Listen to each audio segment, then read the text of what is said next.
श्री गणेशाय नमः. श्री कुलदेवे नमः. अवधूत चिंतन. श्री गुरुदेव दत्त. श्री स्वामी समर्थ. जय जय स्वामी समर्थ.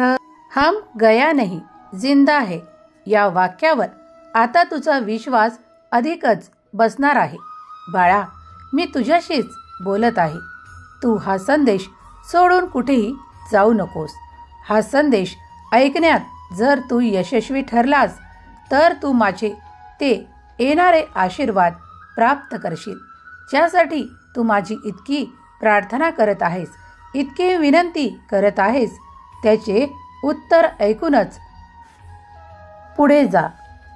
देव म्हणतात, बाळा, जर तू निराश असशील तर या क्षणाला तुझी आनंदित होण्याची वेळ आहे. देवाने तुझी प्रार्थना ऐकली आहे आणि आता तुझ्यासाठी ते द्वार उघडायला तयार आहे, जिथून तुला ती सुख, समृद्धी, आनंद, ऐश्वर्य आणि खूप काही असे प्राप्त होणार आहे, ज्याची तू कधी कल्पना देखील केली नव्हतीस. देव आज तुम्हाला स्वामी माऊली रूपात भेटायला आले आहेत. तेव्हा संदेश सोडून कुठेही जाऊ नका. जर तुम्ही हा संदेश शेवटपर्यंत ऐकण्यात यशस्वी ठरलात तर तुम्ही स्वामी माऊलीचे लक्ष्मी रूपात दर्शन कराल आणि तुम्ही जे काही आशीर्वाद प्राप्त कराल ते तुमच्यासाठी आणि तुमच्या संपूर्ण कुटुंबासाठी खूप काही भरभराटीचे ठरणार आहे. तेव्हा स्वामी संदेश संपूर्ण ऐका. देव म्हणतात, बाळा, मी तुला फसवणारा देव नाही. मी जे बोलतो ते तुझ्यासाठी घडवून आणतो. तू फक्त विश्वास कर आणि तुझे कर्म चांगल्या दिशेने घेऊन जा. कारण जर तू ते सर्व काही कर्म चांगल्या दिशेने घेऊन जाशील तेव्हा तुला ते सुख प्राप्त होईल, ज्याची तू आमच्याकडे प्रार्थना करत आहेस. तुला माहीत आहे की तुझ्यासाठी हे द्वार का उघडण्यात येत आहे? तुझे चांगले कर्म पाहून. बाळा, तेव्हा निरंतर तू पुढील आयुष्यात देखील, तुझ्या जीवनात देखील हेच चांगले कर्म करत राहा. जर तुम्ही ते सर्व काही प्राप्त करू इच्छिता तर त्या चांगल्या कर्मांना थांबवू नका. जसे की तुम्ही आज खूप काही दुसऱ्यांबद्दल वाईट विचार केले नाहीत. आज तुम्ही कुणाबद्दल काही असे क्लेशाचे बोलले नाहीत. देव म्हणतात, या तुझ्या गोष्टी तुला खूप क्षुल्लक वाटत असतील, पण या देखील तुझ्या मनावर आणि तुझ्या भविष्यावर खूप काही कार्य करतात. देव म्हणतात, कारण मी तुझ्या हृदयात निवास करतो आणि जेव्हा तुझे हृदय स्वच्छ असते, निर्मळ असते, जिथे कुणाबद्दल चांगला विचार असतो, कुणाबद्दल पुढे जाताना द्वेषाची भावना नसते, तेव्हा अशा हृदयात ईश्वर सुद्धा निवास करतात. तेव्हा भगवंत सांगतात की तुम्ही चांगले विचार करा, ते तुमच्यासाठी असोत की इतरांसाठी. जर तुम्ही कुणाचे मन दुखवले नाही तर देवाचा मोठा आशीर्वाद तुम्ही प्राप्त करता आणि त्यामुळे तुमचे जीवन सुखी, समृद्ध अशा मार्गावर प्रवास करायला सुरुवात करते की जे तुमच्यासाठी अभूतपूर्व आशीर्वाद असतात. देव म्हणतात, माझ्या कृपेची लीला आता तू बघणार आहेस. तुझ्यासाठी मी ते द्वार उघडत आहे, जिथून तुला कुठलीही कमतरता भासणार नाही. ते सर्व काही तुझ्या चांगल्या कर्माचे फळ तू प्राप्त करणार आहेस आणि तू जे श्रम करत आहेस ते तुझे विफल होणार नाही. येणारे वर्ष तुझ्यासाठी खूप काही लाभप्रद ठरणार आहे. बाळा, तुम्ही केलेले कर्म देवांजवळ लपलेले नाही. देवांजवळ ते सर्व काही नमूद आहेत. जे तुम्ही कुणाचे मन दुखवत असाल तरीही आणि जर कुणाला आपल्या बोलण्याने, आपल्या वाणीने संतुष्ट करत असाल तेव्हाही देव म्हणतात, जर तू चांगल्या कर्मात पुढे जाशील तर मी सदैव तुझ्या सोबत आहे.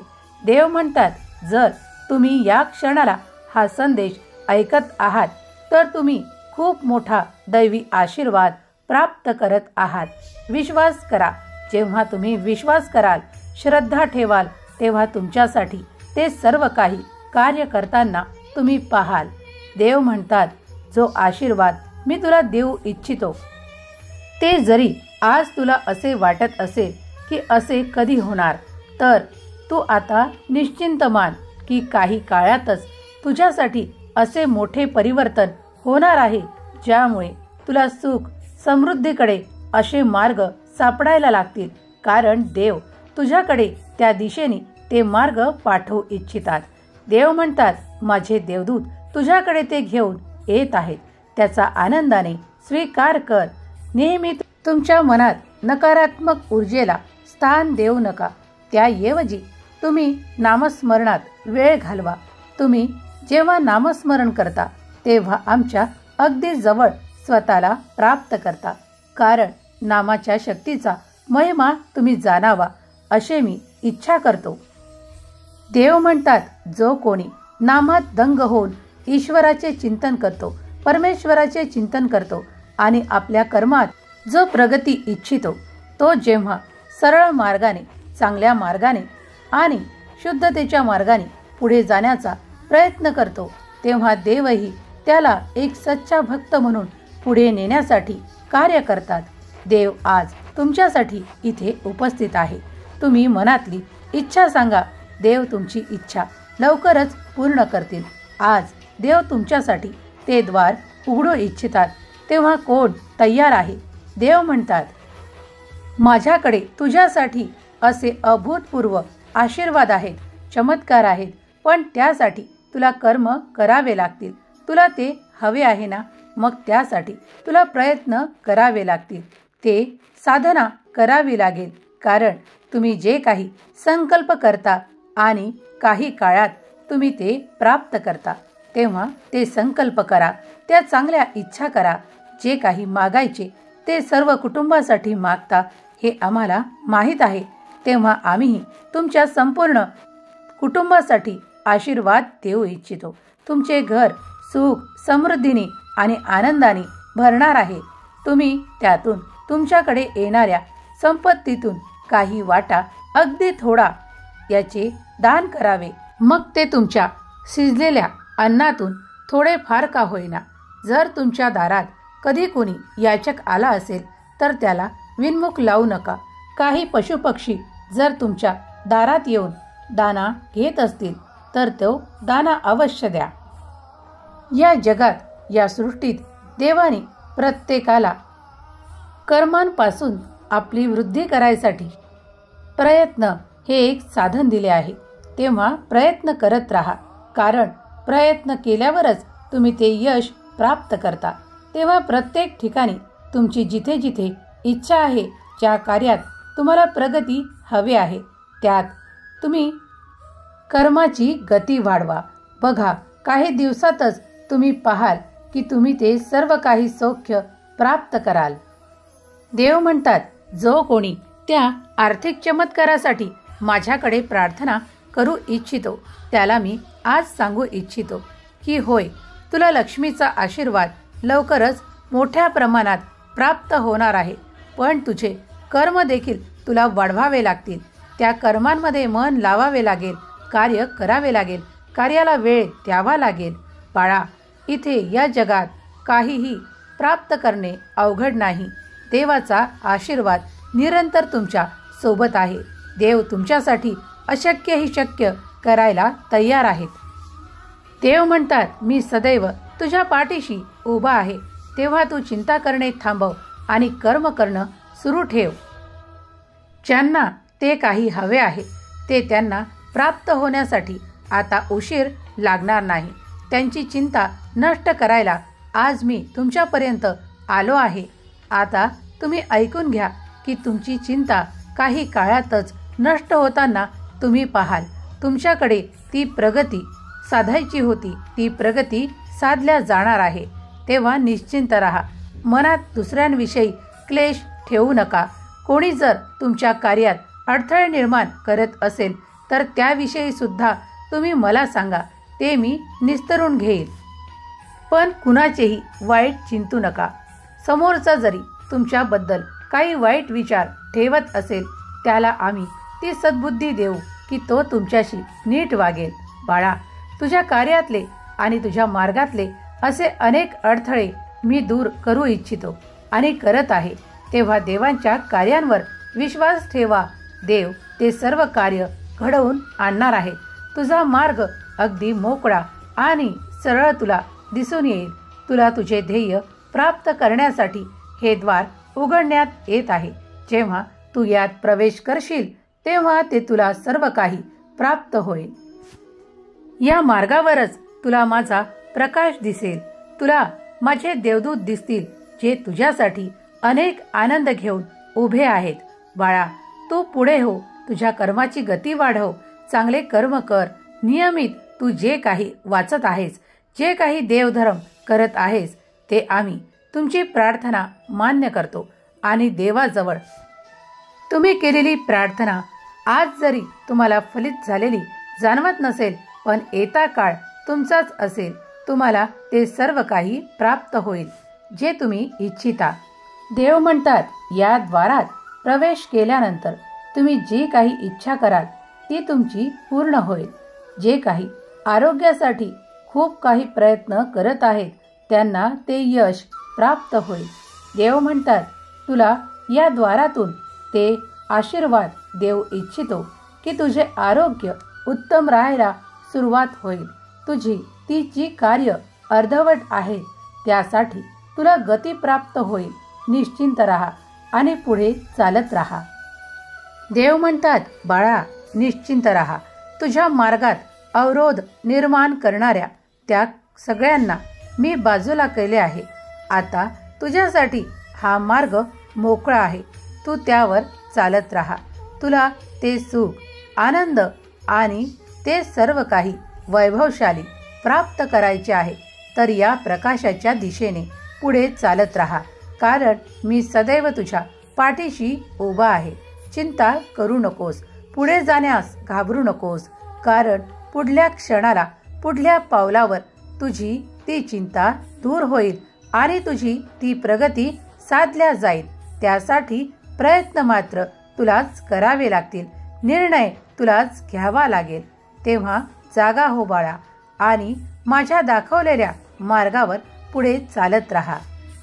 देव म्हणतात, मला माहित आहे तुझ्या जीवनात किती ठिकाणी तो अंधार आहे, ते नकारात्मकता आहे. त्यामुळे मी तुला माझा प्रकाश देऊन त्या मार्गाने नेऊ इच्छितो. ती इच्छित प्रगती साधून देऊ इच्छितो. त्यासाठी तू सज्ज आहेस? कोण कोण आम्ही भक्त या क्षणाला देवांचा आशीर्वाद प्राप्त करण्यासाठी इथे हजर आहेत त्यांनी श्री स्वामी समर्थ लिहायला विसरू नका. देव तुमच्या प्रत्येक प्रश्नाचे उत्तर तुम्हाला देतील. तुमच्या प्रत्येक इच्छेला पूर्ण करतील. त्यावर विश्वास ठेवा. देवांजवळ अभूतपूर्व आशीर्वाद आहेत. देव सर्वश्रेष्ठ आहेत. देवांच्या लीला अगाध आहेत. देव ते नकारात्मकतेतूनही सकारात्मकता निर्माण करू शकण्याचे सामर्थ्य ठेवतात. तेव्हा देवांवर संपूर्ण विश्वास ठेवा आणि श्री स्वामी समर्थ लिहायला विसरू नका. स्वामी आई तुमच्या मनातले प्रत्येक प्रश्न जाणतात, तुमच्या इच्छा जाणतात. तेव्हा तुमच्या मनात इच्छा मागा आणि देवाला सांगा. तेव्हा देव ते नक्कीच पूर्ण करून तुम्हाला आशीर्वादित करतील. हे निश्चित माना आणि आपले कार्य करण्यास चुकू नका. तुम्ही जर परिवारात सुख, समृद्धी, आनंद प्राप्त करू इच्छिता तर तुम्हीही ते दिले पाहिजे. या सृष्टीचा नियम आहे की तुम्ही जे द्याल ते दुपटीने तुम्हाला परत मिळेल. मग ते प्रेम असोत किंवा काही आदर. जर तुम्ही मोठ्यांना सन्मान दिला तर तुम्हाला तुमचे लहानही तोच सन्मान परत देतील. देव म्हणतात, बाळा, या सृष्टीच्या नियमानुसार तू जर वर्तलास तर तुला कधीही काहीही कमी पडणार नाही. कारण ही सृष्टी मी निर्माण केली आहे आणि त्यात तू माझा प्रिय बाळ ही मीच निर्माण केला आहे. तेव्हा तू माझ्या आज्ञेत असावा असे मी इच्छितो. आणि जेव्हा तू आज्ञेत वागशील तेव्हा तुला कुठलीही कमतरता भासणार नाही. बाळा, योग्य दिशेने पुढे चालत राहा, कारण तुझे जीवन सुख, समृद्धी, आनंद, आरोग्य आणि खूप काही शुभ घटनांनी भरलेले आहे, तेव्हा या जीवनात आनंद प्राप्त कर आणि आनंद वाटायला सुरुवात कर. आनंद वाटशील तर तो कधीही कमी पडणार नाही. तेव्हा आनंद वाटणे सुरू करा. छोट्या छोट्या गोष्टीत आनंद शोधणे सुरू करा, कारण देवाने तुमच्याकडे खूप काही असे प्रेम, असे संबंध दिले आहेत, असे नाते दिले आहेत, ज्यातून तुम्ही क्षणोक्षणी आनंद प्राप्त करता. देव म्हणतात, जो कोणी नामात आहे तो माझ्या जवळ आहे. मी निरंतर त्याच्या हृदयात वास करतो. जे माझ्याकडे आज आर्थिक प्रगतीसाठी ते प्रयत्न करून मला ते इच्छित मागत आहेत, त्यांना मी काही दिवसातच तो आर्थिक चमत्कार देणार आहे. पुढील काळात त्या बाळांसाठी खूप सुख, समृद्धी आणि आनंदाने भरलेला तो काळ येत आहे. त्यांनी आता चिंता करणे थांबवावे. ईश्वराचे चिंतन करावे, ध्यान करावे, चिंता करू नये. त्यांचं सर्व काही शुभ होणार आहे. विश्वास ठेवा. तुमचं जीवन सत्याच्या मार्गावर पुढे चालवा आणि मग बघा देवांचा चमत्कार. आज जो कोणी हा संदेश ऐकत आहेत त्यांच्यावर स्वामी माऊलीची, लक्ष्मी मातेची कृपा निरंतर राहील. त्यांचे घर वैभवाने, संपन्नतेने भरून राहील. त्यांच्या जीवनात देव ते आनंद पाठवत, हीच स्वामीचरणी प्रार्थना. श्री स्वामी समर्थ. जय जय स्वामी समर्थ.